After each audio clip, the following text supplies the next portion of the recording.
host. My name is Peter Kunda. Remember, later on the show, as always, our dear listener, you'll be part of this discussion as we are looking at national matters when the phone lines will be open on 0977-624-270. Alternatively, you can also get in touch, send your question to our guest via our Facebook page. Now, today, very privileged to be, hosting Honorable Greyford Monde, former Minister of Agriculture, Livestock and Fisheries under the PF, who is also a PF member of the Central Committee, is our guest this morning as we look at various national matters here on Live Issues. Honorable, good morning, and thank you so much for making time being here. I know you've had a various of media tours for the past 2 weeks, and thank you very much for making time here.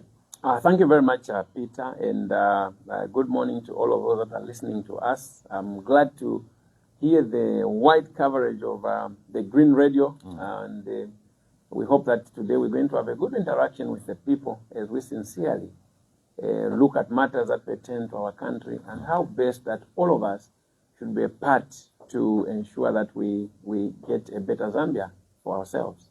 Right. Been here before? First time? Yeah, first time. Okay, nice one. Well, be informed that we are the only radio station, Honorable, that champions environmental protection. Wow, that's very great. Yeah, but I think I've been on the other side. Because of course, we bounced this morning, but right. I'm happy we found the location. Yeah. Okay, great. I'll begin with finding out, Honorable, what's been up to, and of course, how are you faring, and describing the current political space we're having at the moment under the leadership of the UPND. Yeah, well, so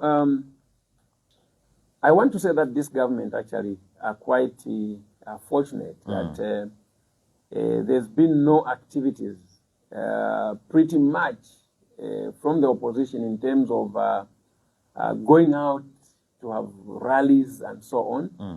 All of this, of course, was a creation by themselves. And in them trying to stop the opposition from speaking and going out to challenge them and show them their flaws, they've had a field there. The last 4 years has been UPND alone on the political stage. And with only themselves being on the political stage, I can assure you that the fatigue on the Zambian people is great. And people in Zambia now are itching to have an opportunity to freely get to see, for example, a political rally that is going to be permitted by this government in all fairness, where people must openly get to outline the promises that the UPND government had given us and what they have delivered. I think it's only fair that by now Zambians should be given an opportunity to evaluate and cross-check whether or not they have performed very well. But following so far what is happening, you can easily see.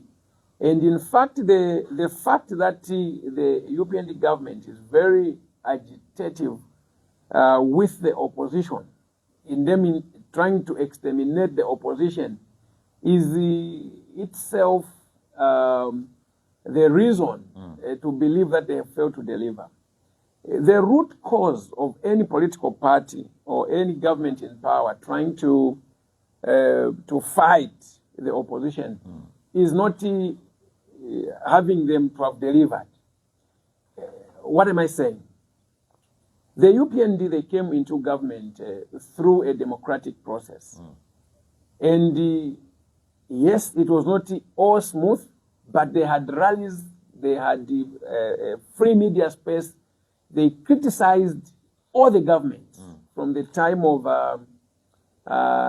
late President Mwanawasa, when the UPND, of course the UPND came shortly before 2001. UPND was formed in 1998. That time President was President Chiluba. They criticized President Chiluba openly. They had rallies openly. President Mwanawasa took over power. They criticized government. They had the open campaigns. They had the freedom of speech. They spoke all they wanted.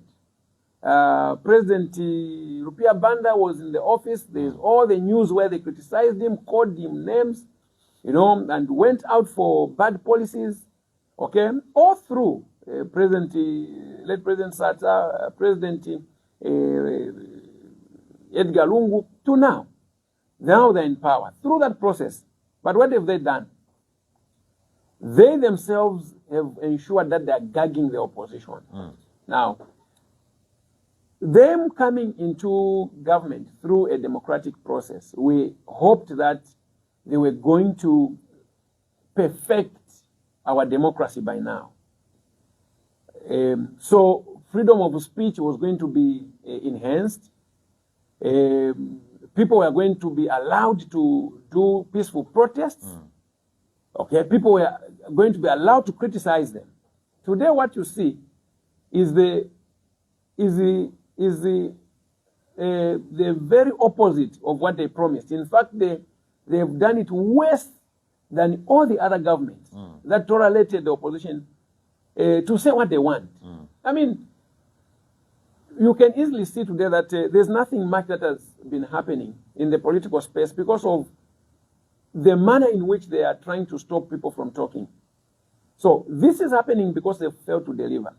Had the UPND delivered on their promises, I can assure you they would have opened up rallies anywhere for the opposition. Because what will you say as opposition? Just for a moment, assume that Milimil, that they found at 130, was now selling for 50 kwacha that promised. Which opposition political party was going to rise and talk about Milimil? So even if we talked as opposition on Milimil, and if it was the price that they had promised, Zambians would not have listened to us. If the fuel that promised that fuel was going to be 9 kwacha, which today is at 30 kwacha, and that price, all of us know that UPND with their monthly reviews, again, that's another bad policy. You cannot be reviewing fuel every month. You know that fuel is a big factor in terms of how you plan your businesses, how you're going to deliver, how you're going to get. Now, you have to be planning every day. Okay, if it goes up, then you have a loss. If it comes down, then you can't, you know, get stability in business with the fluctuating rates on the fuel in the fuel sector. So if they had reduced the fuel to the numbers they talked about, now I'm talking about key areas of their promises. Right. Are you telling me Zambians would have still come out to listen to the opposition if they were being criticized? If they had the built infrastructure that I talked about, the remaining road connectors in this country, if they had done that, do you think now the reason the UPND is gone out, flat out, attacking the opposition, flat out to stop any dissenting voice, flat out to arrest opposition opponents, even young people, you may want to think, no, they're only attacking or arresting politicians. No, social media bloggers, young boys and girls, TikToking, they are being taken in cells, they are being taken to prison, they are being charged for crimes on their freedom of speech. So the reason they are doing that is to curtail anyone from exposing them on their lies. And this is where we are at today. So for me to talk about the performance of the UPND today, I think that they are completely far below par. They are far below par, not even average. They are not even on average. They've completely disappointed the Zambian people that believed so much in them.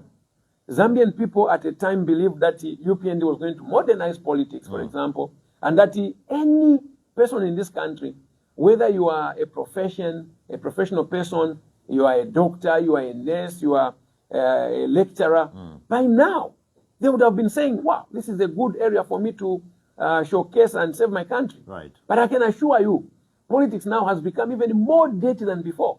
And as Zambians, we are no longer prepared for that. Zambians, I think, are now tired of leadership that is just going to be targeting the opposition without them having to give services. What has brought us to this stage of, practicing politics of hatred, hate speech, like you are referring to, attacking one another?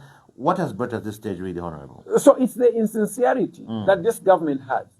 And I can tell you that if you looked at how we were progressing as a country, the laws that were coming through were improvements. So, and any organization, including a country like this, needs to be improving itself every day. You can never reach the maximum, your apex of your performance. So, like at individual level, you need to be improving yourself every day. Today, if we go to check on what the UPND has done, how much improvement have they done sector by sector, okay? You actually realize that they've worsened things. They've worsened things in almost everything. And it is because of that worsening that they don't want people now to go out and expose them. So what are they doing? Curtail people from talking. All governments from 1964, there will be a time at which people would say, no, there's a red flag here. Why, for example, our first president with his team coined up that One Zambia, One Nation slogan?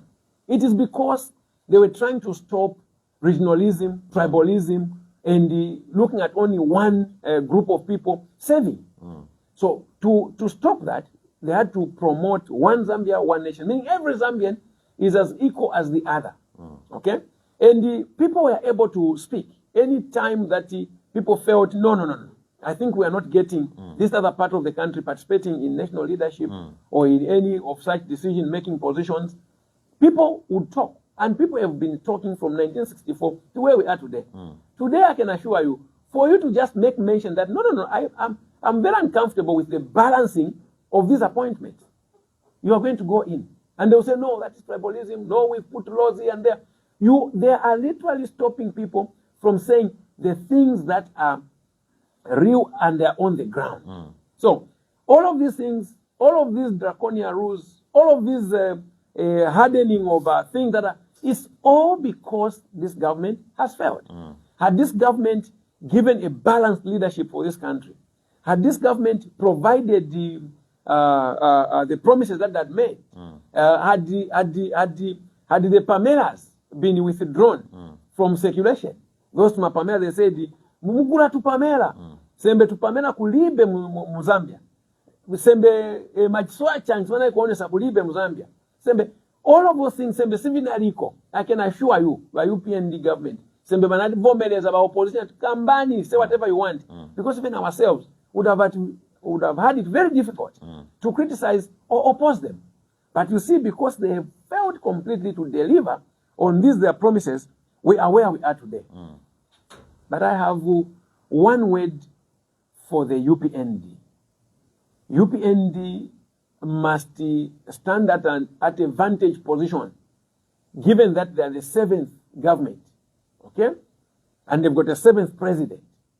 You see, so if you are the 7th, you are better positioned to learn the mistakes of the 6th. And if you are the 7th, you are better positioned to learn the mistakes of the 5th, the 4th, up to the 1st.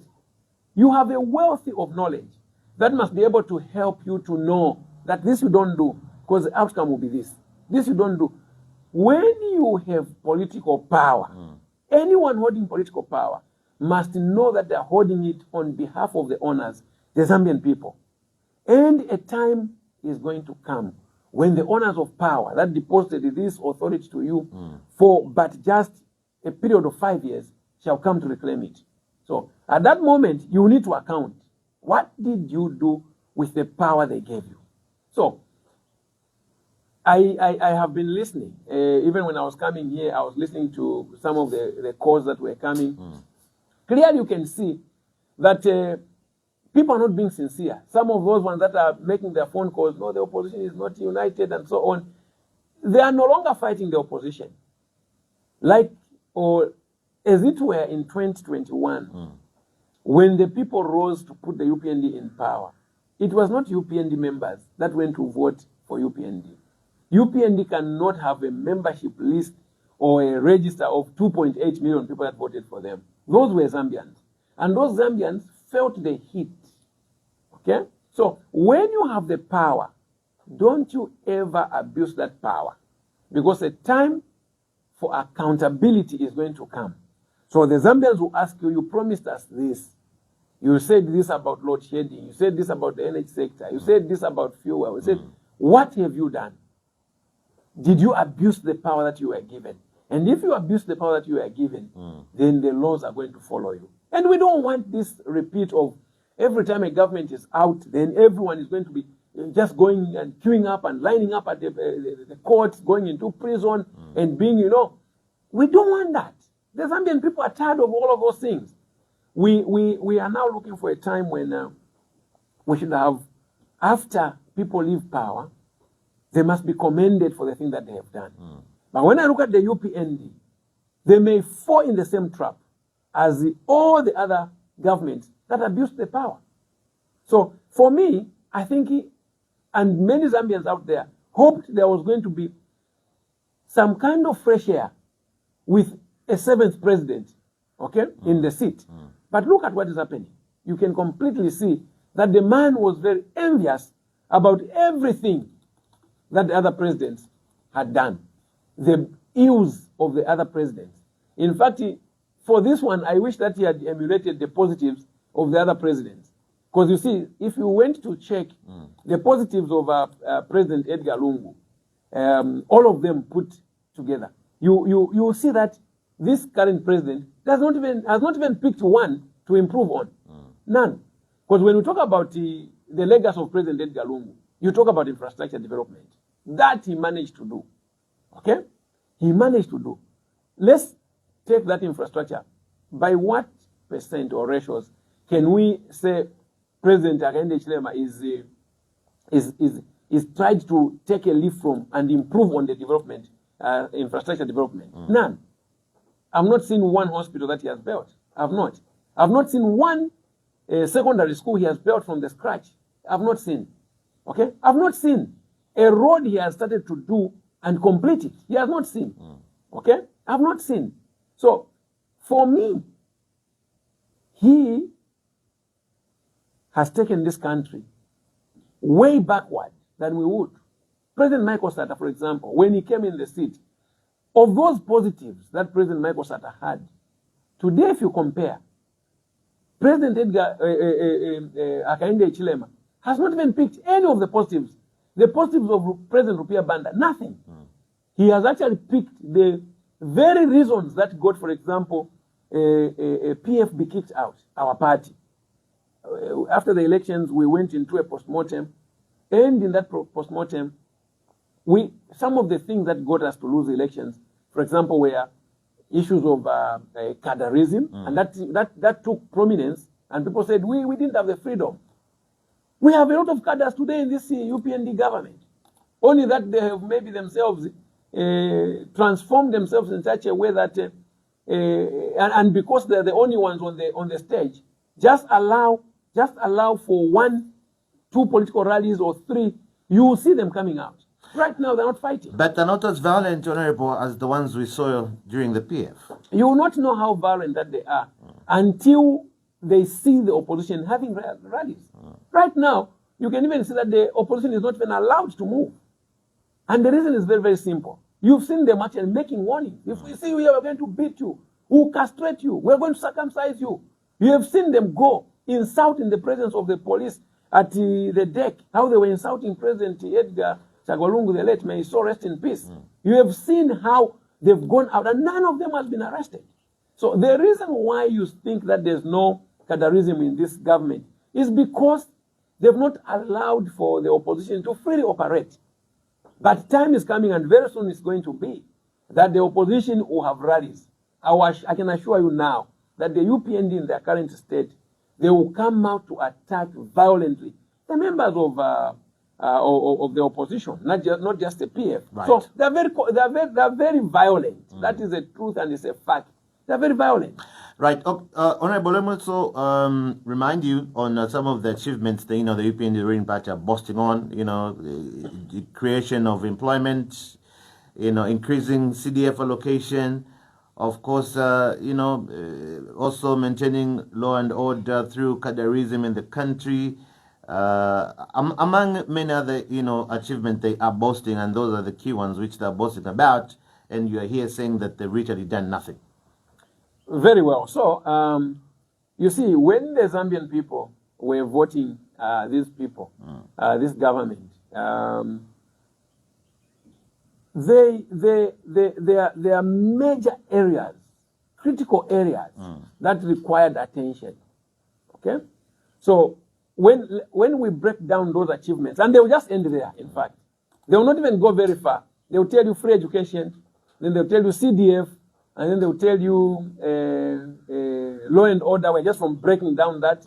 It's not yet law and order. It's in fact, it's a violent government. Okay, so that we can easily, we've talked about it. So they'll talk about free education, they'll talk about CDF. What else do they talk about? Well, CDF, job creation. Job creation. Yes. So those are a few. I was watching our university students at the State House the other day.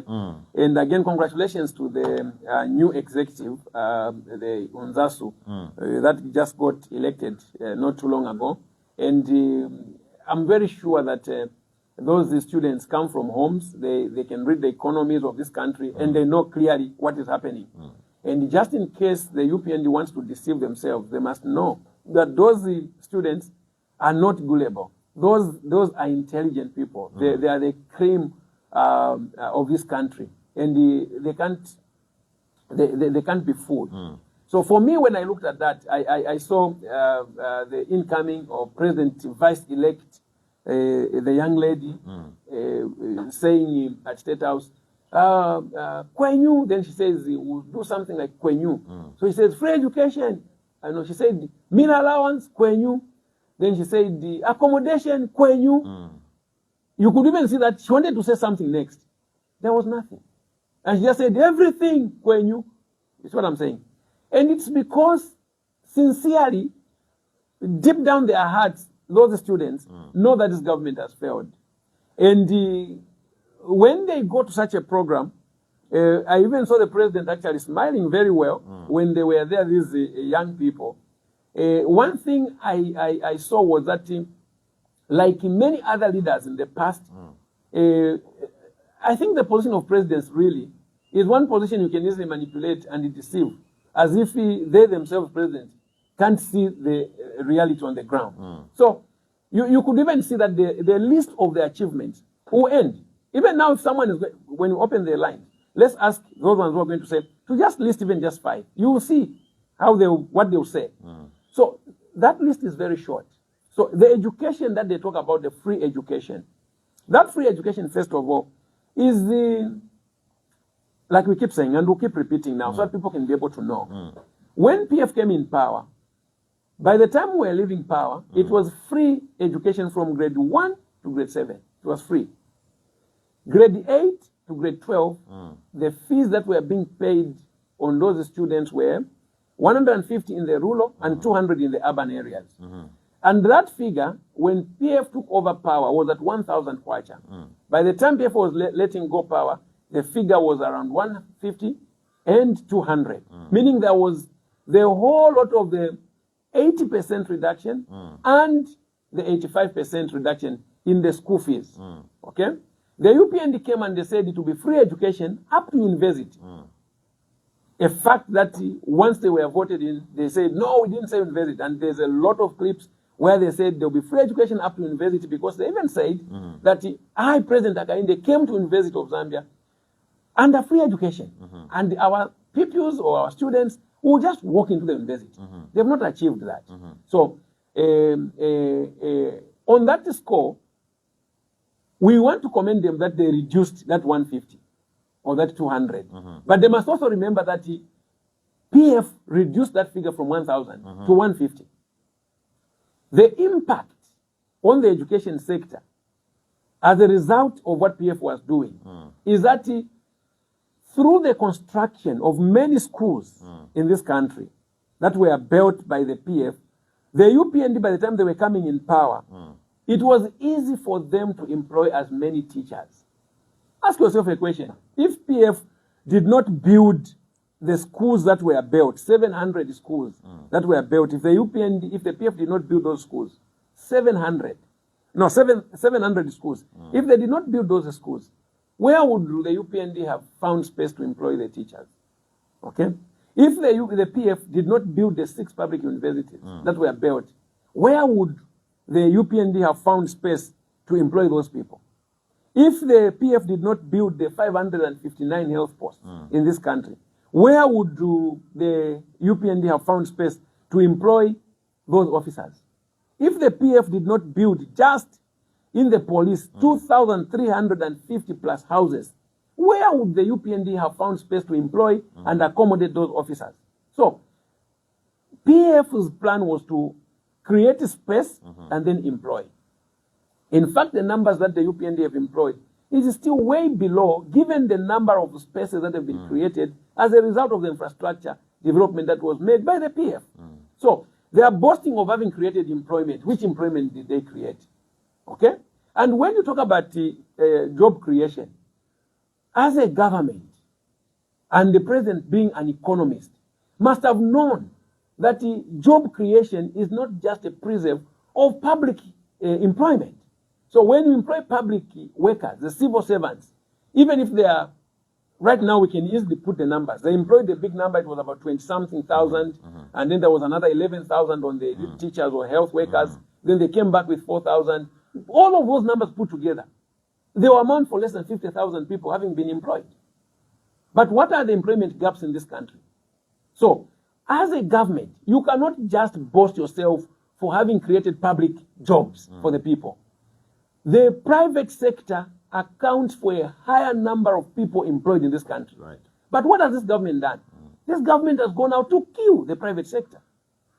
By them failing to provide electricity, for example, that is killing the private sector. I'm sure that government workers in this country are way below 200,000. But how many Zambians do we have? 20 million thereabout. Now, with 20 million and you as government have only employed that small number and you still want to start boasting about the numbers of people that you have employed, that's not correct. We as a people, we as Zambians, we're hoping that by the time the UPND takes over power, they were going to create real employment. Now, you can clearly see industries are closing down because there is no power. How are you going to run your manufacturing industry? How? You can't do anything like that. So, job creation is a zero. And I can assure you when the lands are going to open, many people's jobs have been put on a freeze. There's no employment. They are boasting of CDF. Now, that CDF thing that they're boasting about, for me, I think it's actually failure to plan. Because CDF, in its state now, current state, clearly is being managed by the UPND themselves. Almost everyone that is managing that CDF are either politically connected. So you can't take a major developmental program and hand it in the hands of politicians.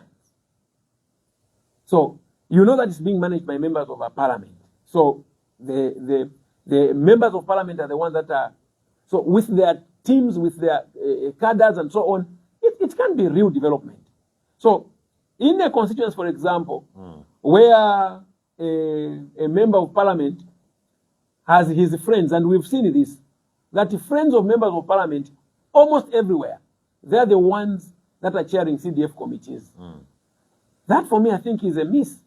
And even just the competence of these people that are running CDF is questionable. Because who appoints them? Okay? I know of CDF chairmen that are former drivers, not very qualified, not even successful in how that they've managed their affairs. But because they're friends of an MP, some of them have never even handled a 1 million kwacha. Now you give them 36 million to manage.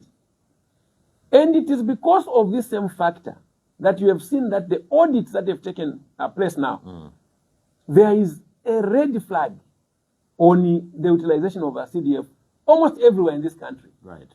So for me, all of those are not really, it's not really something you can easily. So if you go to a constituency, for example, I'm really trying very hard to see if I can be able to explain to the Zambian people to realize how that they are being lied to every day in the lies of them having to deliver. So if you go to a constituency today, every activity in that constituency is funded by CDF. And you can even see it. This government has ministries, line ministries, budget for the activities of the year to the end. Today, you have a situation where CDF is buying ambulances. Ask yourself a question. What is the Ministry of Health doing? Okay? So, out of that 36 million, that 36 million is going to buy an ambulance for whatever the amount, maybe 5 million. It's that that figure comes to 29. That same CDF is going to buy a police vehicle. You've seen them CDF cars. And that car is going to be maybe another 2 million or 3 million. You are already at 25 million. That same CDF is going to build a bridge. So where is the Ministry of Works and Supply to plan for their annual infrastructure works so that they don't have to put a toll on the CDF? So when you take out those capital projects that this CDF is being taken care of, it will bring that CDF amount to way below maybe 3-4 million kwacha, which really would go to the intended purposes for the CDF. Right. What am I saying? Again, I want to say this. If this government is planning very well, in their national plan that is going to be presented to the nation through Parliament by the Minister of Finance, they must be able to say, Minister of Home Affairs is supposed to say, in Mwandi, we need a police vehicle. They put it under Minister of Home Affairs. They must say that in Katete, there is a bridge that is falling and it needs repairs. They put it under infrastructure ministry to take care of.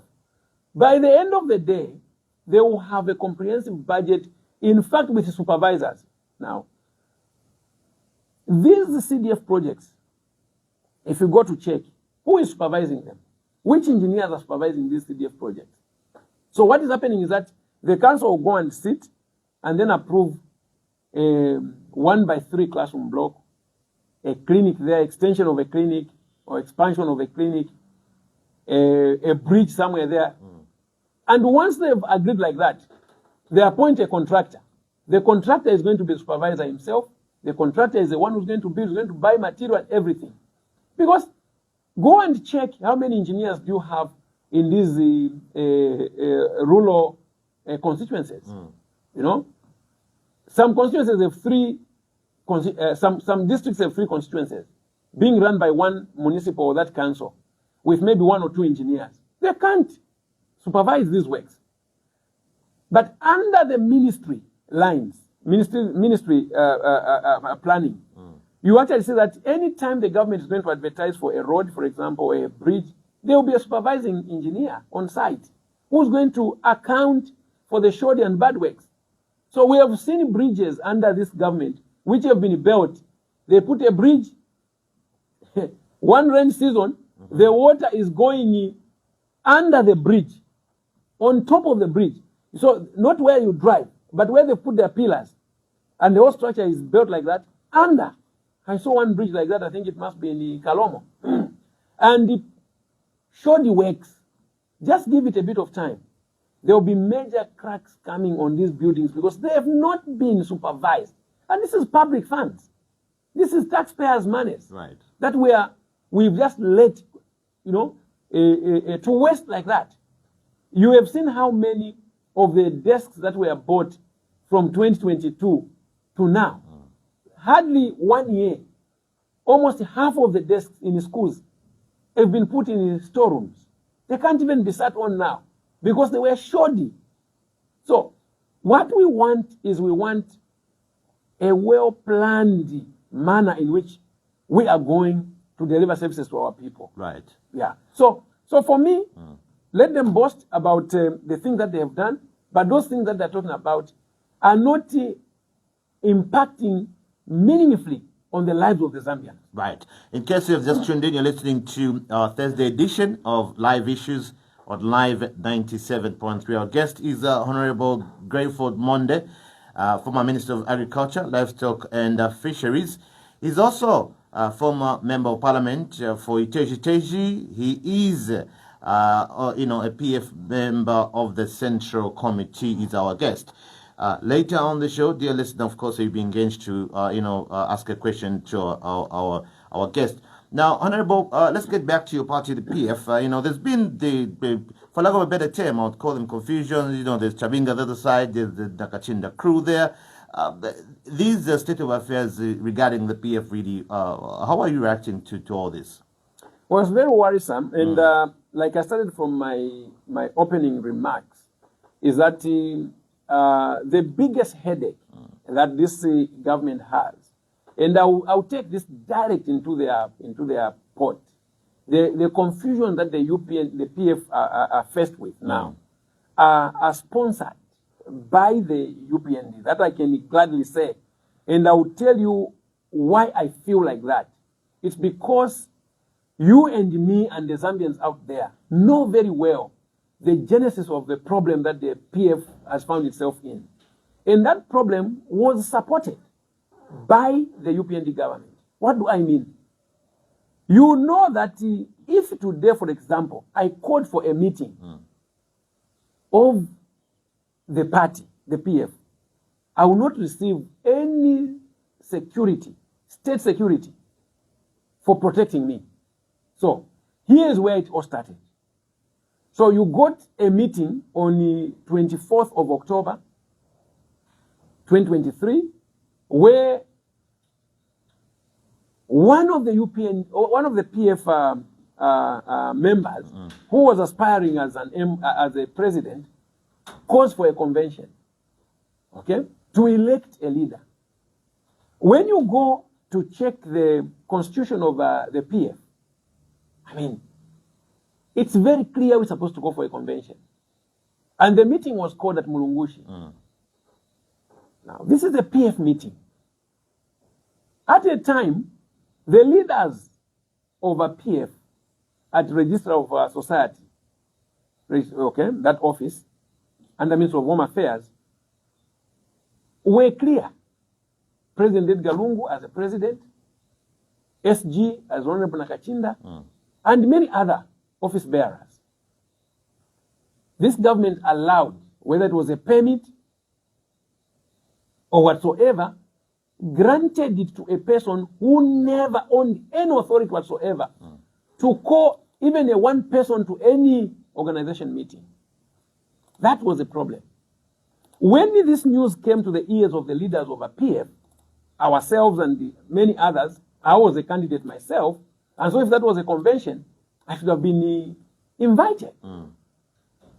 The entire nation knew and they saw members of the PF that had the intention to run pay nomination fees to a tune of 200,000 kwacha.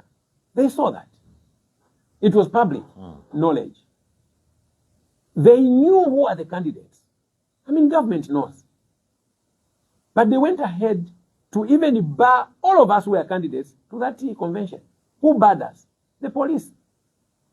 The police mounted their vehicles, stopped any member of the PF to enter into Mulungushi. And what came out of Mulungushi? A mockery of that meeting. Everyone actually was sure that that can't pass. We actually laughed about and said, I mean, this. It was serious.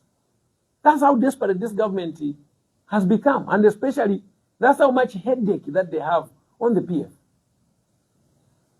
As we speak today, all is history.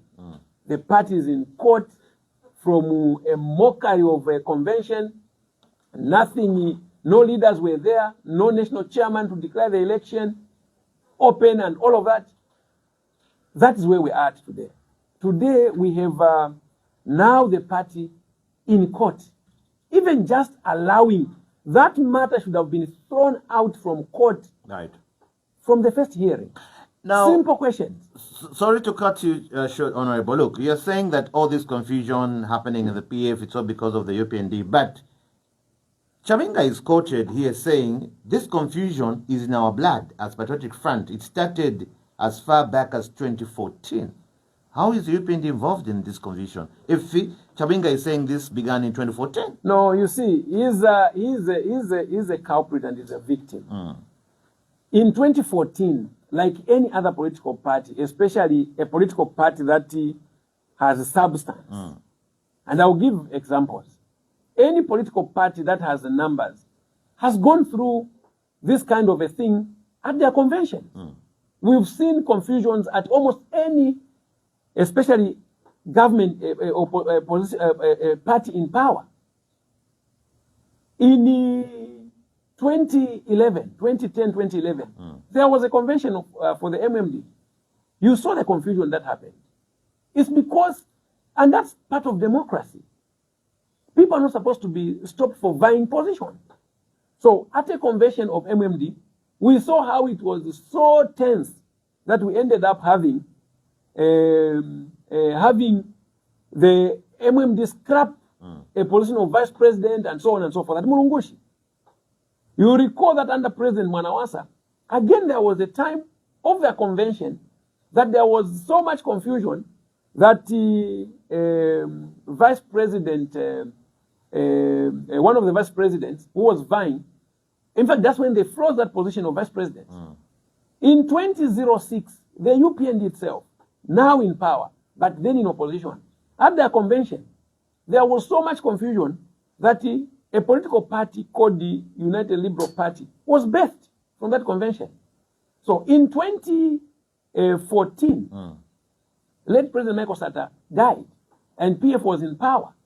There was a power struggle through the processes guided by the constitution of the PF, and we ended up having a president by the end of that process, because those that were vying for positions ended up having to let go the winner of that election. And there were many of them. Honorable Given Winter was running as president. Honorable Wilbur Smoother was running as president. Okay. Honorable Mao Sampa was running as a president. President Edgar Lungu himself. By the end of that process, we had one president.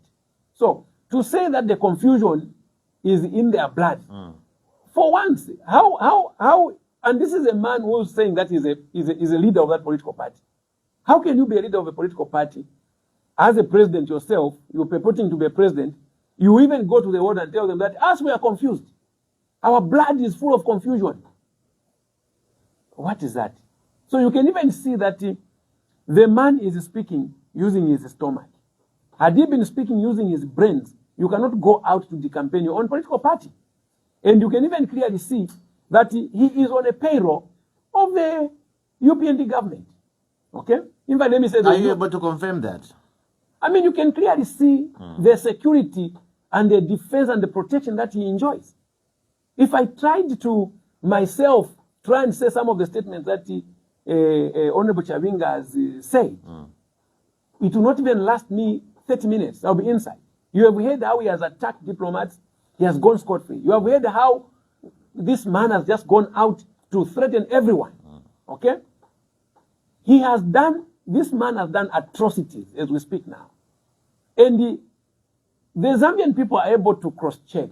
And when they see the UPND being intolerant by protecting those that are supporting them, and go for those that are not supporting them, it's a failure in leadership. And the people of Zambia are now clear, and they in fact regret that they put in power a president who put self first, right, and forgot the interest of the country as priority. So I can tell you that that statement from Chavinga, like I've said, without having to dwell much on that, there are many other pressing matters this country is going through, and I wish that the government could have concentrated on those issues than to, and again, you know, I said something about how presidents in that seat usually get deceived very easily. Surely, of all that Zambians expected from President Hakainde Hichilema, I keep repeating and saying President Edgar Lungu, you know, it's very emotive that, first of all, we can even go out now to start talking about President Lungu in the past as in now late president. And we've not even yet buried him. All of those are some of the things that we as a country and many Zambians out there, myself included as part of the country, are concerned about. That there are many important matters that we should be talking about. And then you get a president being deceived by Chawinga that he can actually redeem you from being kicked out in 2026 because of thinking that if they hold the certificate of the PF, then they have held the Zambian people or the PF membership. Everyone knows now today, and I don't know why the president is not able to see that, holding a marriage certificate for a person does not mean that those two are not married. You can even bend that certificate.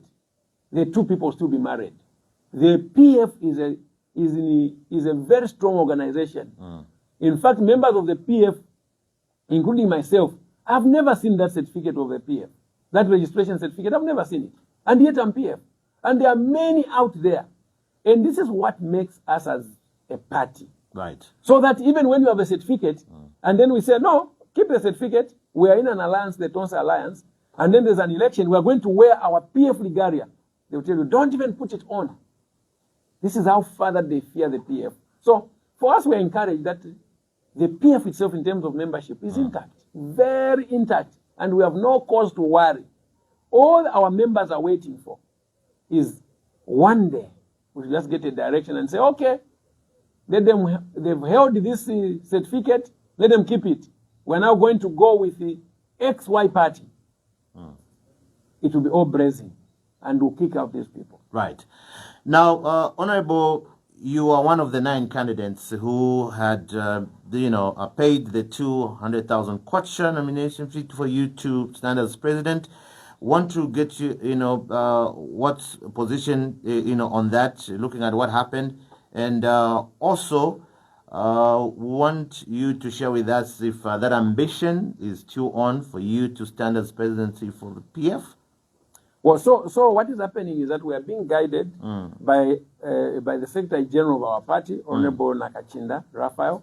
He had a press conference not too long ago where the party is going to announce dates, modalities, a venue, and the process to this convention, which is coming. We now have a clear vacancy.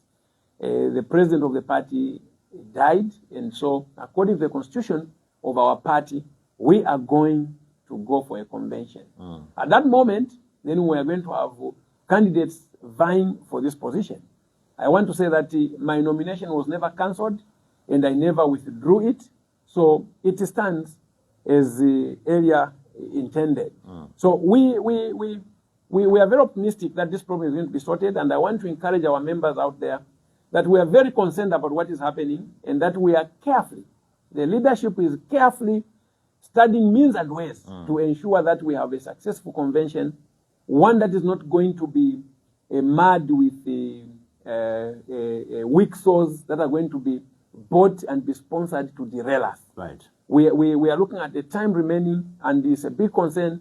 However, as a party, we are going to do the best to ensure that when this process is over, we as a PF, I speaking as a candidate, we will all rally behind one candidate. And that one candidate is the one that's going to deliver this country from the ill leadership of this government.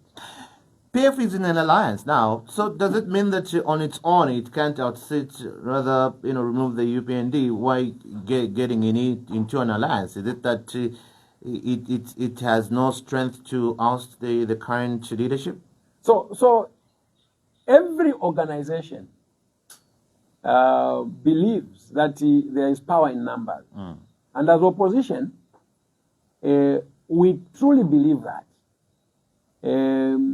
The members say, Twende babiri temwenso. Mr. Kunda, is that correct? Yeah. Twende babiri temwenso.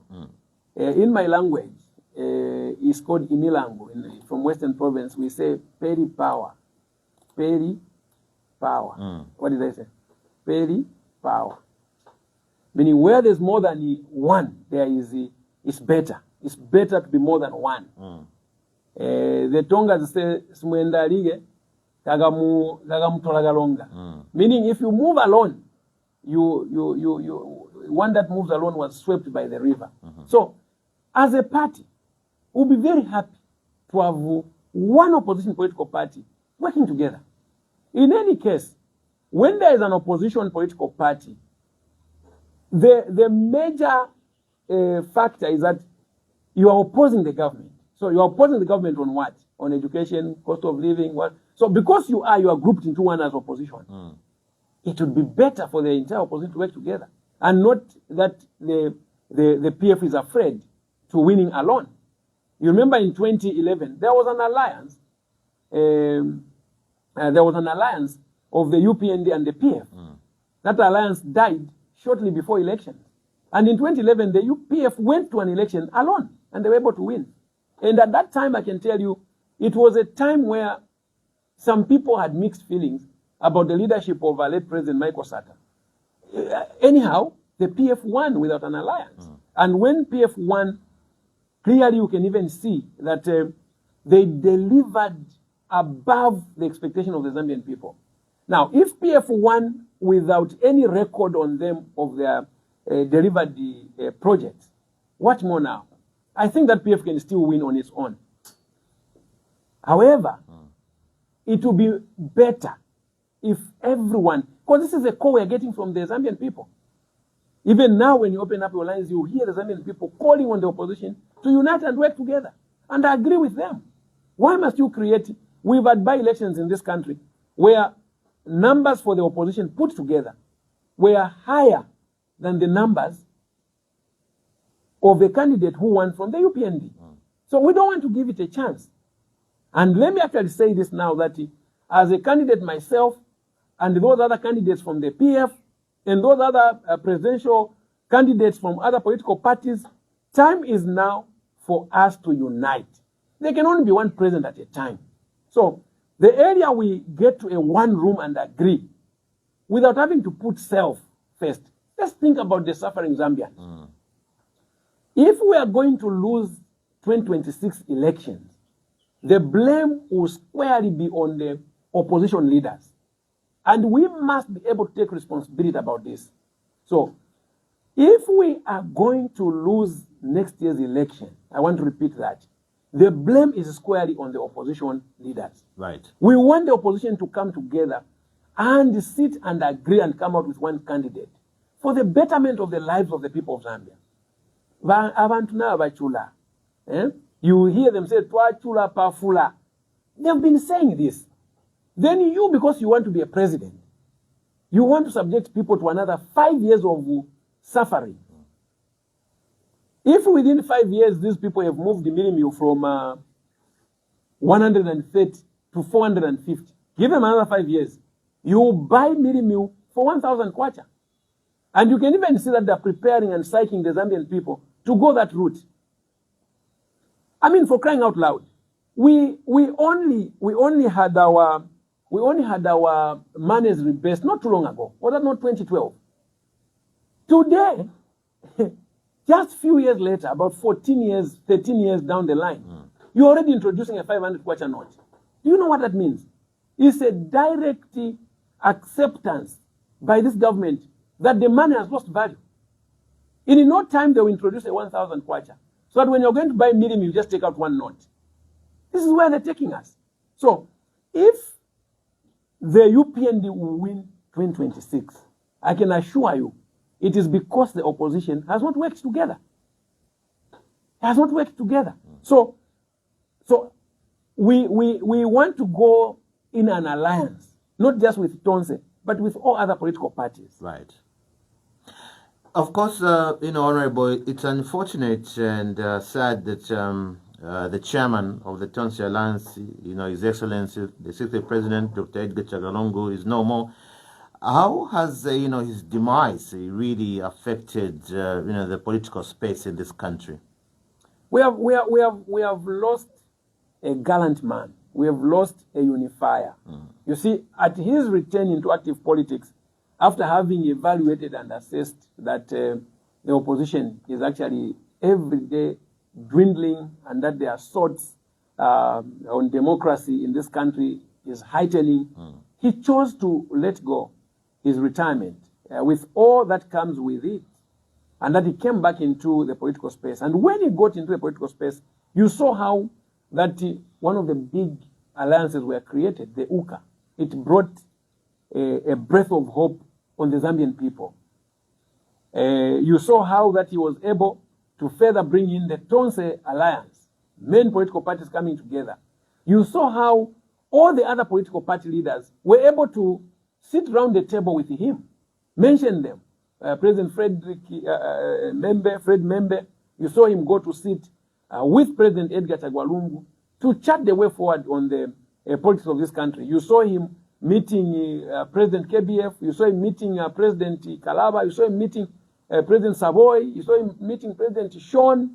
He met almost all the political leaders. In fact, he met with every opposition political leader that was truly opposition. And those that never met with him, or those that never had meetings together with him, were aligned to the ruling party. Though they call themselves the opposition, they were truly in an alliance. So that factor is a big missing piece that we in the opposition, in fact as a country, will greatly miss. And so his demise really has come at a time when we needed him the most to guide through this process, to counsel, just in case after this selection of a leader, in case we went into divisions and breakups, he was going to be the one, as a former head of state, to sit down and reconcile those that would have been problems. So we greatly miss him, and we pray that may his soul rest in peace, and that we as his children, we as his political party, are going to fight for what he believed in. Right. And this is we are very serious about this one. We're going to fight about what he believed in. We know that he loved Zambia. We are going to ensure that where he left this country, in all the sectors, that must be improved. So he went out to build roads. We are going to build even more roads. We'll connect more districts. We'll build more hospitals. We'll do more schools. We'll build more airports. We are going to pick it up on a very serious note to boldly fight corruption. Right. This corruption that we are seeing, the fight against corruption today, is very selective, you know. And I wish to say that the Zambian people are also seeing. They know how many of the UPND people today are flourishing in riches. They have what they never had. And without having to work for those things, they are driving expensive cars. And none of them has been taken to court. None of them has been convicted for all of those crimes. So there is selective justice, and only the opposition are the ones that are being called corrupt, and the ruling are never being called corrupt. President Edgar Lungu's aim was to ensure that he reduces the gaps between the rich and the poor, the uneducated, or those that have never gone to school, with those that have gone to school. So by creating schools, he was ensuring that we can have many people go to learn in those schools. Right. So we are completely sad that we lost a gallant soldier. Before we get to the phone lines, Honorable, I know you had a very close personal relationship with him, and also, you served in government as cabinet minister. Well, what would be, your advice to the current impasse we are experiencing in the country, the advice to the family and the state? So the question that everyone is asking is, where is the problem?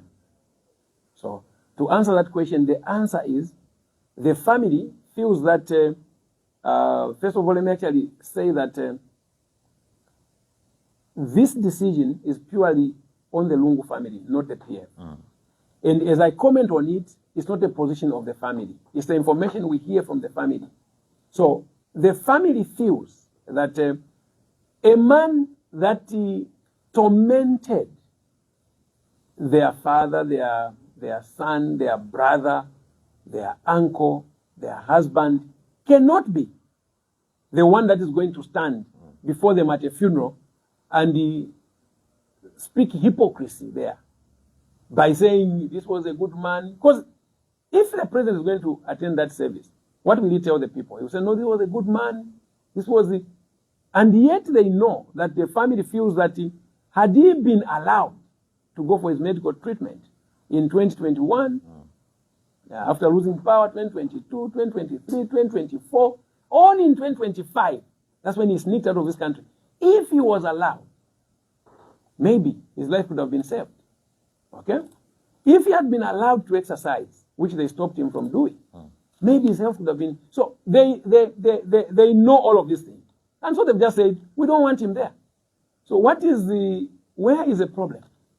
Why would the president not let go that funeral and say, oh, I'm not going to attend, proceed and do your funeral?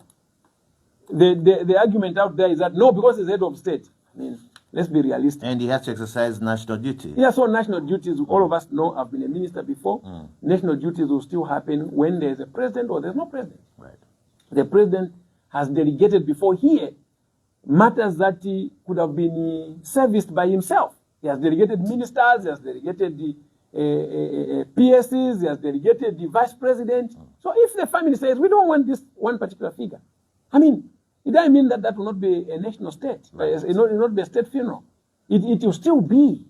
Okay? There are many state functions that happen without the president. Right. So for me, I think that we needed to close this matter by saying, look, I mean, we are talking of now 3 months from the time he died. 3 months. On 5th of this month, just after tomorrow, it will be 3 months, 90 days. You are still having to hold the body of your brother in the name of you want to give him a dignified burial. When they said, we've moved on, we've cancelled national mourning, family said, okay, we're going to bury in South Africa. If that pleases them, why would they not allow them to bury in South Africa? It's alleged that the PF are using this funeral to gain political mileage. I can assure you that Zambians out there also know that there's no political mileage that the PF is gaining out of this funeral. You know that even when President Lungu died, there were a set of by-elections in this country. And if really they wanted to dignify the burial and the funeral of President Lungu, the ECZ should have gone ahead to even just freeze the campaign period until we had buried. They proceeded to continue on the path of that election, and it was never suspended. What happened? We as a PF, all of us withdrew ourselves from those campaigns because we were mourning. And when we left them in those campaigns, and they still keep doing that, they said, you know, this party you are going to be voting for doesn't even have a president. Their president is dead. And the whole country was awash with political statements calling badly on, I don't even want to repeat that. I can't even say what they said about him, because I will not say that about the man that I love the most. But the country is aware of the terminologies that they used. So they celebrated that. They have been celebrating it, and they've been going out to campaign while we are going to South Africa for funeral programs, while we are waiting for the former First Lady to come out. Well, we have not buried as a party. So what political mileage are we gaining? Possibly. What are we gaining? Apart from us losing. We are actually not gaining, we are losing as a result of this funeral. If this funeral was put in our back by now, we would have even had a convention. You even heard the SG saying, we can only go to a convention after the burial of our president. We can only hope and wish that this should happen very soon. Right. So, and in fact, the prolonging of this funeral could also be strategic, that the UPND want to hold us ransom. Because remember, before we were talking of a year ahead. Now, we are on days. I've seen somewhere where someone is saying, now we're at 254 days to go. Right. So 254 days to go is not enough time for us to mobilize. And we're saying, until they bury, that's when we're going to go. So what political mileage are we getting? There's none. Right. Let's get to the phone lines now. Feel free to give us a call. The number is 0977-624-270. Our guest this morning on Live Issues, Thursday edition, Honorable Greyford Monde, former Minister of Agriculture, Livestock and Fisheries. He's also former Member of Parliament for Iteji. He's, a PF member of the Central Committee. Call us up now. The views, comments, and opinions expressed on this program are in no way the radio station stands. Live radio, go green, the future. We call live radio now. Text 0977 624270. Call live radio now. Hello, good morning. Your name and where you're calling from? Hello, good morning. Good morning to you. Please give us your name and where you're calling from. Martin calling from John Lane, of course. You're calling from John Lane. Go. Give us your name. Okay, Martin. Martin, all right. Martin, I've got Honorable Greyford Monde here. Okay, Honorable, how are you? Very well, thanks, Mr. Martin. How is John Lane? John Lane, it's okay. I'm following you, and I've been following your program, but this program since I started that. Honorable, I want to ask you 3 questions in line with one. The first one should be, about the case of the president, the violence, and then the second one will be, about the Front Alliance, and then the third one will be a geopolitical one, okay? Because politics, I believe, starts from international politics, then it ends up in the local political arena. Well, for the first one, Honorable, yes. Don't you think, and what do you think, if this value issue keep on dragging up to the election day, are you going to have a convention or not? Because, according to what you said before the value, what if the value doesn't take place? What are you going to do? Hello, are we together? Yes, we're hearing you. Yes, we're listening. Go ahead. Hello? Go ahead. We are listening. Please go ahead. Hello? Go ahead. We are listening. Okay, let me ask the second question. I'm sure you're able to get me. Yes, we're able to get you. The second one is it's all about the alliance, okay? Many political parties would like to join you, okay? Many political parties would like to join you, but that statement, which, according to your constitution, it says only a leader won't come from the ruling or the sitting or the PF legislature, come from the PF. Don't you think you're blocking other political parties, to join you? Then apart from that, it's like what I've observed is there is a tendency of bringing up same politicians, same blood. That's the reason why maybe the corruption is going higher and higher. Don't you think there's a need to bring fresh blood, okay? Like the young ones, people who have never attested politics before, like on the higher level. If you go to them or play on customer playing things, okay? Don't you think they can come up with some fresh ideas which can see this country going up? Okay? It can boost the economy of all the sectors of this country. And then the other question, hello? Yes. Mr. Clement, you need to wind up now. Please ask your last question. Okay, my last question is a geopolitical question, okay? Politics starts from international level, and it's on record that whenever we usher in a new political leader, they'll either go to the west or to the east. Okay? What I mean, they'll either go to the west, which means they'll join America, Europe, and other countries. Okay? And the running of the affairs is influenced by those countries. Okay? So if you go to the east, it simply means if you go to China, Russia, Asian countries and Arab nations, it simply means again the running of the country affairs will be affected by or will be directed by those countries, okay, or will be dictated by those countries. Now, let's say when PF comes to power, to which of these two are you going to be aligned? Are you going to be aligned to the west or to the east, or are you going to be not aligned to this? And give us the reasons why we are going to do so. Thank you very much. All right, thank you so much for that lengthy, number of questions, but Clement, we appreciate your call. Good morning. Hello, good morning. Please call us back 0977-624-270. That's the number you're calling us from. Good morning. My brother, good morning. Good morning to you. Give us your name and where you're calling from. Thank you so much. My name is Mpande. Mpande, where are you calling from?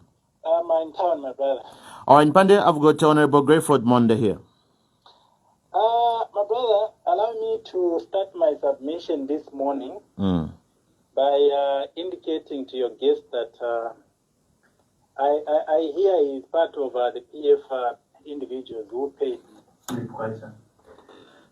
And I want to make it very clear here that there will be no PF convention. And today, him and the others who paid 200 kwacha, they are blaming the UPND. Of which, for me, if he was genuine enough, he was going to condemn the late Edgar Lungu and the PFSG, Nakachinda and the Luvinda. Those are individuals who chewed their money. Because you cannot call for a convention when you know very well to say there will be no convention. And those individuals, I expected Greyford to report those individuals, Nakachinda and Luvinda, to the police for obtaining money by false pretense. That is a crime, my brother. And if Greyford took that route, I think for me, he was going to help other individuals who paid that money. Because you can't pay money just for formality, just to show off that you have money to pay without that particular event taking place. That was fraudulent. Secondly, allow me to indicate that even if the convention happens to take place, I can assure you that Greyford Monde cannot be a PF president. That can never happen. And I can assure you, my brother Kunda there, if Greyford Monde made it to PF president, I can assure you that I'm ready to sacrifice my last dollar. And that can happen. So what I mean, that will never happen. Greyford Monde cannot be a PF president. That can never happen. Secondly, let me talk about the issue of UPND promises that he talked about, to say they have nothing to show off that they did anything. It's very unfortunate, listening to Greyford Monde lamenting that UPND did not do anything. Greyford Monde and PF left the social cash transfer beneficiaries at 400,000. The UPND and HH today, that is demonizing, they rose that number from 400 to 1.2 million. Those are individuals that are benefiting from social cash transfer today. Greyford Monde and PF left the beneficiaries of social cash transfer getting 100 kwacha, my brother. Pande, you need to conclude. We need to accommodate other callers. 800 kwacha. And today he's saying, no, he can't see anything that UPND has done. Let me say this again. UPND promised Ndola Geo Carriage Way to say we are going to work on it. Isn't that road worked on today? As you conclude, Mpande, in conclusion, please. Let me conclude, my brother, in this way. Greyford Monde is forgetting that he was part of individuals in parliament that is stripped off the meal allowance. President of Zambia. Today, HS and UPND have restored the meal allowance at the University of Zambia. What is Greyford Monde telling us? What is it that you take to the University of Zambia if he happened, God forbid, to be a president and go to the University of Zambia? What is he going to tell the students at university? To say, again, when you come back, if you go around, if you, whatever, not God, if you ever allow him to come back, Mpande, thank you very much. We appreciate your call. Thank you so much. Thank you very much. We appreciate it. Let me take one more, then I'll let the Honorable respond. Good morning.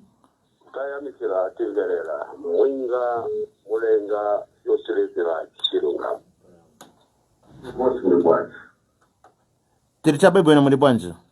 Bueno, bosi. Ngati mwana na bosi, lemseza kuweza UPND government naye mwa bosi wa Monde. Mwajupa, mwaonodaa, kapera tunachoka kwa jina kuenda UPF enda kuwa pesa UPF ya unashira kayala chaminga, amojira ina 200,000. Wanda wetu uli ya ukuru wake sasa weso, lapate na advice, kwa pamoja pamoja kwa mwamba ulaka watu. Imelea kwa mwamba utatisilizi watu. Ukitia hii mapende techi ndio wasunga maneno kasaikiwe yote yaje bosi ya kuweza boda. Watu wamoja wefaje kwa be careful kama kama mkamba kwa vile kuweza mafuto ndani kuweza mafuto kwa hiyo. Wewe kwa kusika tena politics pa Malaysia pa Otakena politics kumaliza watu aha. Na vile wakalipota jambo la motivation ndio wasuwe kwa wasaidiwa aha. Tuwale wakati so kwa hiyo wakati mtu unaenda mtegetua sisi kwa tayari wamela kukobana kujirani wamela wanataka tuwale 25 ya PF ni hapo tawinga. Tatizo la kuwa kabisa. All right, Skomagambiri, we appreciate your calls. Feel free to give us a call. 0977-624-270. All right, but you can respond to, Martin, Mpande, and Chilongamo from Jack. Yeah, very well. So, let me say that, first of all, I want to appreciate Brother Martin with his very sincere, good questions regards one, that what if the funeral drags to election? What will you do? We regret that this funeral is taking this long, and it should have been a matter of history by now. That would have all moved on to campaign. However, the leadership of the PF is actually concerned about this, together with the membership of the PF. And very soon, there should be a statement coming, depending on how these matters are going to be resolved. We still wish and still wish that this matter should have been agreed amicably between the family of the Lungus and the government. And we still pray that maybe a conclusion will come. And so we don't want to put a dark blanket on this issue. We know that maybe in due course it shall happen. But if it drags beyond, again, the leaders will sit and advise us how we proceed. Now, he also mentions about the alliance. He says the clause. So, the Tonsa Alliance is just one of those alliances that are. There are other alliances that are there. The UCA, there's United whatever alliance, and so on. So, particularly on the Tonsa Alliance, there's that part of the clause that is there, that the leader shall come from the major political party, and in this case being the PF. So if other political parties have concerns over this matter, again, there's nothing cast in stone. I'm not a member of the Tonse myself, save that I'm a member through my political party, but we've deposited leaders in the alliance that speak on our behalf, and then anytime there are such decisions to be made, they've always come to the party and say, we are going to this meeting. This is a concern of our other brothers and their sisters in the alliance. What do we do? I think that, like I've said, if we are going to lose next year's elections, it's because we as opposition have chosen to be selfish. We've put personal gain first than the people of Zambia. And I don't see that this should be a big problem to really hinder or stop the opposition from working together. So, Brother Martin, that is possibly, it's possible and it can happen. Regards the position of whether to align with the West or to align with I want to state here that Zambia has always been a non-aligned state in any of these decisions. As Zambia, we've always believed what is good for a Zambian is what we're going to take elsewhere. So the world is full of different policies, different ways in which they manage their things. So take, for example, for example, the West is going to encourage you to give those rights, which they call the rights. In Zambia, we don't believe in that. So we don't take that, and yet we're working with them. So the Chinese have also the advantages and the disadvantages, that is the East, and so on. So for us as PF, we will just continue to maintain what we did. We were friends of the West, where Zambia was going to benefit. We were friends of the East, where we felt Zambia needed to benefit. I mean, the role of every leader is to stand for what their people believe in. Okay, so we'll just continue with that. We'll not go by the flow. Otherwise, we'll be replicating those countries in our country. And so, where people are going to sign for what they want to sign for, as a country, we have always said our people don't believe in this. And you saw how late President Lungu, for example, went out and actually, it even costed him the position. He lost some of those people from the West that wanted to impose on him to allow rights of gays, rights of, So because of that refusal, you saw how they moved away from. But he said, we'll do what the people of Zambia want. So if the people of Zambia will say, align yourself too, then we will move like that. If they say Zambian interest first, then we'll keep Zambian interest first. Right. Brother Mpande, I'm glad that he is becoming a good friend of mine, and I wish I could have his number so we can just have a one-on-one discussion with him. I was on one a TV program last night, and I saw him commenting, and he quite has been following me in terms of politics in my political journey, and I appreciate that. I'll just need to find a way to really reach out to him. He sounds like a young person, and as a young man or a young citizen, we need to exchange brains, and just see. So our competition should be on issues, really, not tissues. So we'll talk about issues with him if he gives me an opportunity, so that we can be able to just say what is best for the country. So I'm just worried about him when he begins to make declarations and says, there will be no PF convention. Now that is a problem.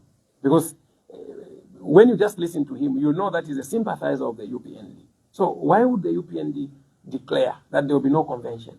Why would they want to support that? Do they want to kill democracy? If they know that PF is the strongest opposition political party, why would they want to kill democracy? The reason is very simple. Their biggest worry right now is the PF being organized. Then they will have no stay in power, because Zambians will now be comparing and contrasting. UPND on NH sector, how many megawatts of power have you put in? 100 megawatts through 1 or 2 solar plants that they've done, less than 100 megawatts of power. PF during their time, how many? 1,000 plus megawatts of power. So Zambians will definitely go to the 1,000. When they'll check, PF millimil 130, UPND millimil 450. Definitely the people of Zambia will go that way. So to have PF on the ballot next year is the biggest worry of the UPND. And mark my word, UPND will do anything they want to do to ensure that PF is not on the ballot. That I can assure you. Their fear is because they know the power that PF is going to bring in the opposition. Okay? In the opposition, the power that the PF is going to bring, they know it. So the UPND, in ensuring that they kill the PF, they supported the bogus convention, whose caller or the convener of that has gone to court and has said all of that happened, what happened, was not actually true. And there's a concept judgment before the judge that we are waiting for the judge to sign and give back the PF to its rightful owner. But this man will say that. And he says Greyford Monde can never be a president of PF, can he never win president. I almost intervened and asked him, but why? Am I not Zambian? Why will I not win a position in the PF? Why will I not be a president? Okay. So, the PF was created in 2001, and its leader was President Michael Sata. When President Sata died, the PF went to the east. It shifted from the northern bloc, or from the north, whose the founder member came from. It went to the east, okay, through a convention. I can assure you now that that presidency is going to move from the east, where it is now, to another province. We have demonstrated this country that this party actually doesn't have a one regional owner. Talking about this political party, it was founded by a man from who was from the southern province. When the next convention came, because that leader died, like the way Michael Sata died, the members of that party refused to take the vice president, who was a candidate, and you just Google and say UPND, you will see the statements that the UPND belongs to Etonga. And the man Safuwa Squad was vice president, lost that seat, was kicked out even from the other political party. And the party has remained under the Tongas, being led by the Tonga. We look forward to the 2025 convention of the UPND because it's mandatory now.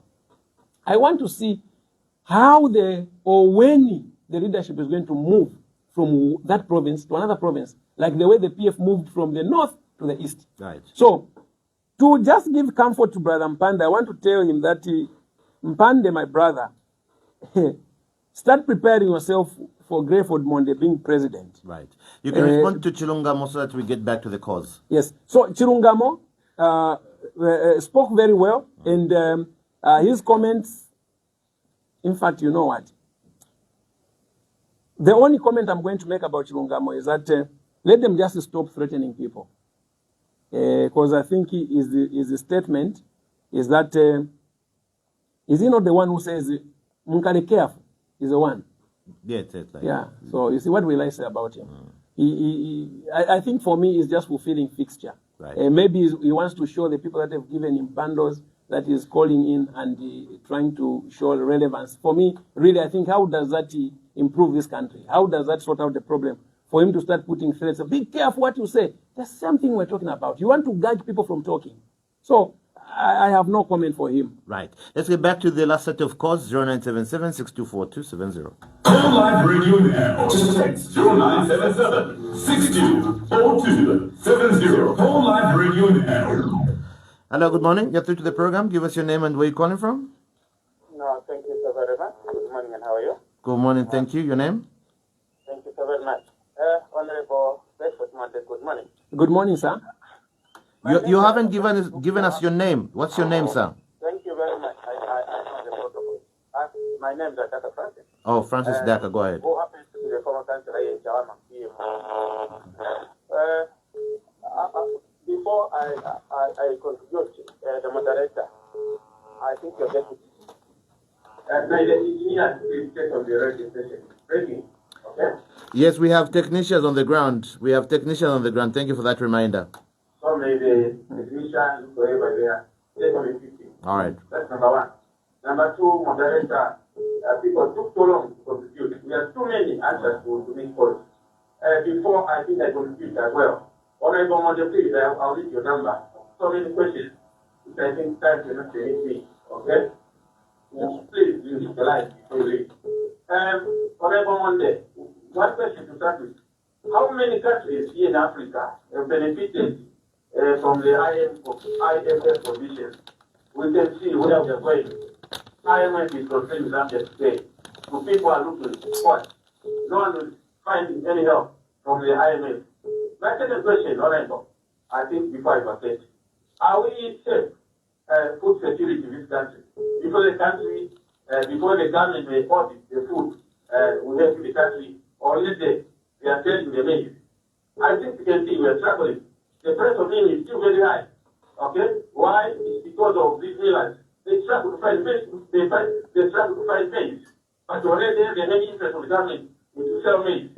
Surely, I think let me stop here for the sake of time. I'll read your line, please. I've got so many questions. Thank you so much. We are listening. Well spoken. We are listening. PF, we are going to the convention. Thank you so much. All right. Thank you very much, former Councillor Daka there. We appreciate your call. 0977-624-270. That's the number you are calling us. Good morning. Good morning, Mapunda Mokabwan. Talk to me, Bruno Mokabwanji. Well, again, I've got Honorable Monde in studio. Yeah, umwaka bwanji ba mageni. Bueno. Yeah. No, Cinderella. Zigom. Yes. Manje, niko na asirai. Greyford Monde. I think the opposition in Zambia believes, it is just an abantu bali na FA, bali na kifukushi, in short. Bali na DEP. From the rest goal. One event, the president, what. Unexpected, Abdullah Tempo, Charlotte. Even here, but even in the last of us, we no, or then after the president, what the FO and let us defect from that party to join a TF. Are you sure about Alikalada? But the Kibani Java TF. Are you sure of regiment? But the SP. But the Kibani Java volunteer. Are you sure I'm on that? But you have to tell me, even I'm not about that. We only power penny to manage the job. But then you are immediate record. Imagine an example. It's a month. Munga see a new man, my person, your Privakunda. Are you sure? When you are in Havana, you are for your breakfast. You enjoy everything in the wood. Are you sure? Monga Pangania Alliance, Mutia Jetta, more than any president, you want to whatever the design with the ground. Here the good guy, white, you are sure, you are easy, another one, 6. We are for you. Ask UPND. They don't want to tell them. All right, we appreciate your call again. Let me take one last call, then I let the Honorable respond, then we get to close. Good morning. Tuwach wako vina, Mwana Nishna? All right, Mwamba, thank you so much for coming through. Not whatever Monde. Mkwa mlishani wa Mwamba. Mkwa.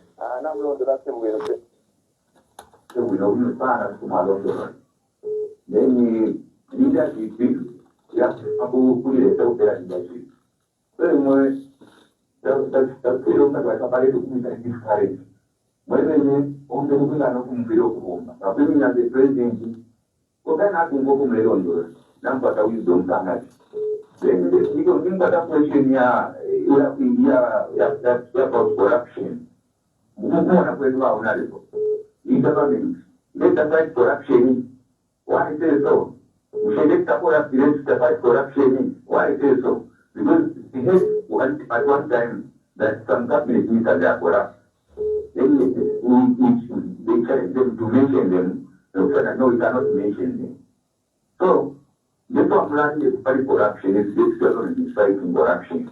Now, there is some step up for General to administer speech. So, and that's not up to no proper answer. Then you want to go to no proper answer.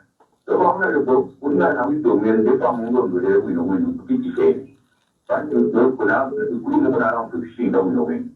And I'm going to come up to one and I want to now also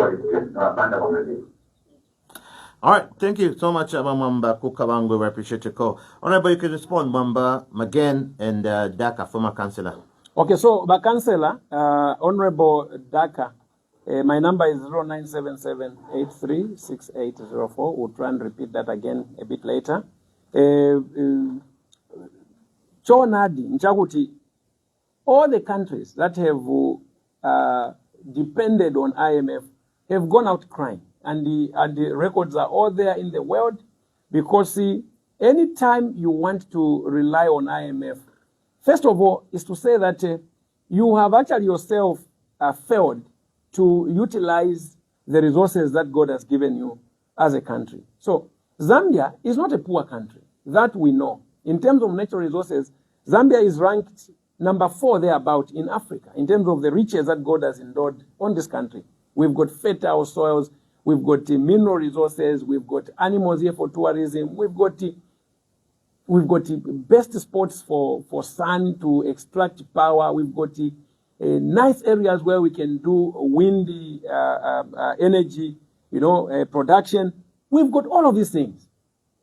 And you see government wanting to rely solely on IMF, then you know that there's a problem. It's actually an indirect acceptance for failure, that you cannot raise your own resources. When you look at the amounts that IMF is actually been promising and giving out, they're not even very significant.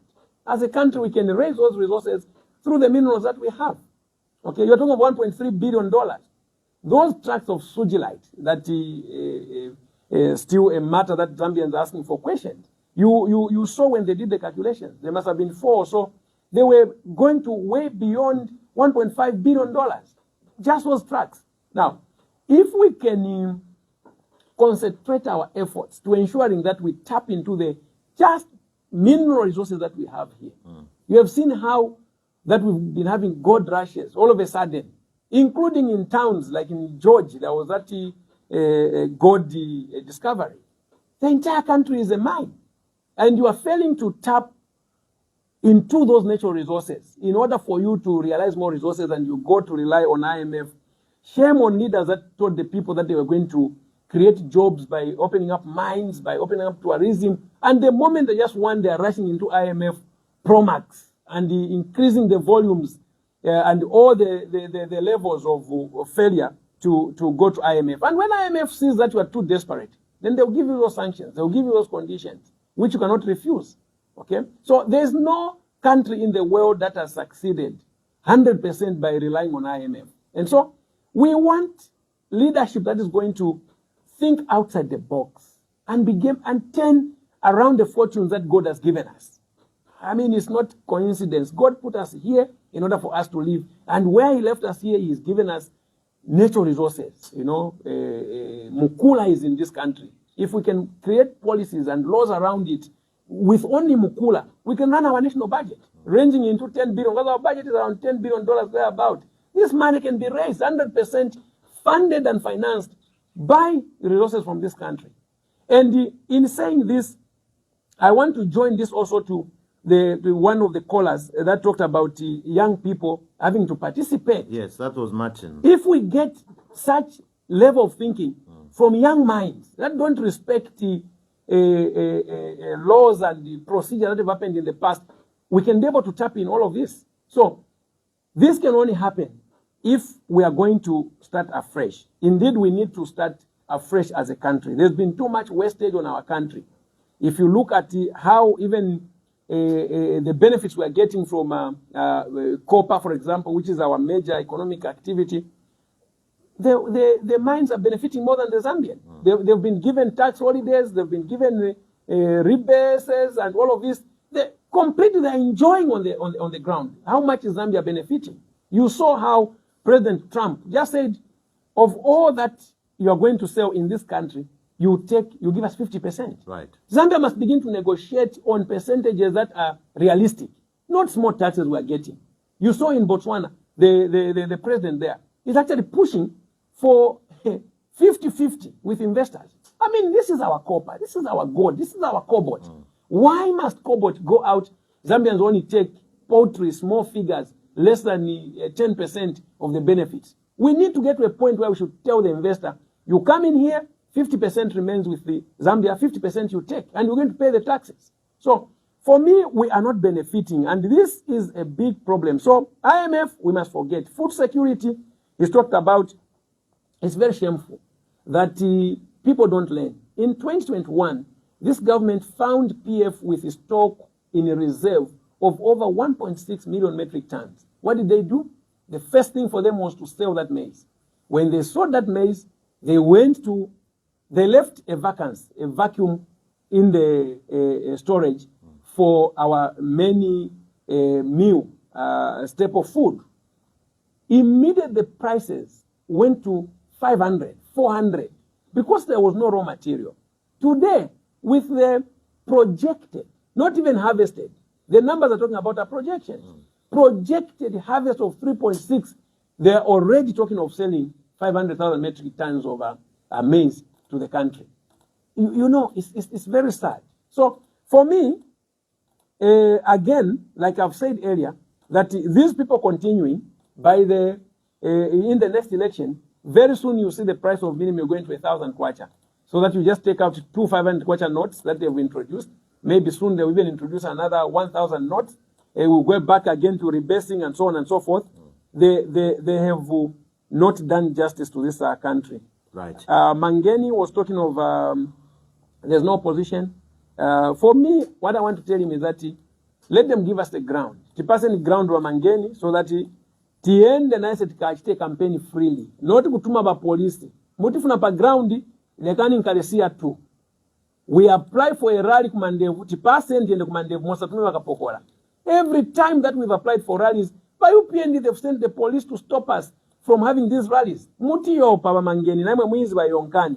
Ero ma problems wenti nayo pano. Siya tuchabe sa PF, you must know ba Mangeni, that the people of Zambia, wanaku voterani by UPND, ngati mwamba ukamba language, jiones and monga timwe, you've done a lot of things, pamenesi mnachite vili vonse, mwaleta mavuto mzambia, nivo kali pa Mazambians. So, politics Mangeni, siri monga football, or bola, ngati mwawina wa Chelsea, mwenda mwita celebrate, because Man U baluza, mkaenda kunyumba mwinanjara. No! Politics is not a game like football. Politics is hinges on the lives of the people. You cannot just be saying because we've got numbers. Please, let's learn to take these matters very, very serious and ensuring that we should get to give service to the people that vote for us. They never voted for you, boasting at but no, mungawine, muzaticha whitewash. Whitewash. So that what? You are suffering yourselves also like any one of us. If we are to ask where you are staying, maybe you don't even have me also. But when you come on radio, you want to show the people that nimwe mukarabwino. Ngati unga ulipa 500 tonse tugula 500. Ngati ulipa 130 naye mugula pa 130. So Bamangeni, let's begin to look at politics as a service to the people, not chabe, to start thinking that this is, see, it's not child play. We're talking about the level of people. Right. Hospitals. Every time we pass some prescriptions. Vantu wame balibe manchito chukua sana mapase malight munaka muzapasa malight. Load shedding munaka muzasi za siriko. So muzawi na bwanji wa Mangeni. Apart from ngatiame mfuna kuba my elections. So the people of Zambia are very careful and they are watching. And this election wa Mangeni ngati mukaiwine. Mulimbe maningi because mulimavuto mzambia wa Mangeni. Right. So the last one Mwamba is talking about corruption. There is no real fight for corruption, and I've said this and I'll say it again. And the Zambian people are watching that the leaders that have been named into corruption scandals, government has refused to expose them. That for me is a clear show that they are protecting or defending corrupt characters. And it's a matter of time. When they lose power, those corrupt cases are going to be rising up. Let them not cry foul and say there's witch hunting. But to tell you the truth, I don't want to see the next government following the previous government. Right. So do the right thing now so that you can help me when I become president, not to follow you. I don't want that. Finally, Honorable, as we close, you as former Minister of Agriculture, Livestock and Fisheries, how do you think and feel this government has fared in ensuring, to strengthen policies on making a conducive, environment for business and farmers, those in the livestock sector? So, for livestock, if you go to check on the livestock report of 2023, you can see that, and this was a projection and a comparison of the last report that was done in 2021. So every 2 years, that report comes out. And if you really look, you can even see that almost every sector of the livestock is actually dropped. Number of cattle, province by province, it's gone down. Number of pigs, province by province, almost everything is actually going down. The same way you are seeing that every price of commodities is going up. I mean, it just gets back to that, okay? So the activities you are putting into the economic sector have an effect on all of these other sectors. So if your fuel is expensive, there is no way a farmer is going to produce more because commodities are going up. So with the hard life challenges that have been given to us, clearly you can see that the sector of livestock is not being spared. So government itself has not even done those annual vaccinations for certain diseases, for example, CBPP, foot-mouth disease. It's sporadic. And as a result, disease is increasing every day. And you can even see how that, because of those and bad laws that they have made, 70 animals were being slaughtered and many others. People can't move their animals. Today in 2025, 61 years after independence, we are still having areas barricaded. You can't move animals from Western to Lusaka to the market. The effect is that the farmer with cows in Western Province where there's CBPP, and because you are failing to eradicate it, you are not even vaccinating, is suffering. So only the big boys will go there and slaughter and carry carcass to the market. If that farmer brought that cattle here, it will be more expensive. So you can clearly see that the effects of the economy is impacting heavily also even on the livestock sector, including the fish sector. For you to buy your feed for your pigs, for you to buy your molasses for your animals, it's very costly because you need transport. Fuel is expensive, to move all of these commodities.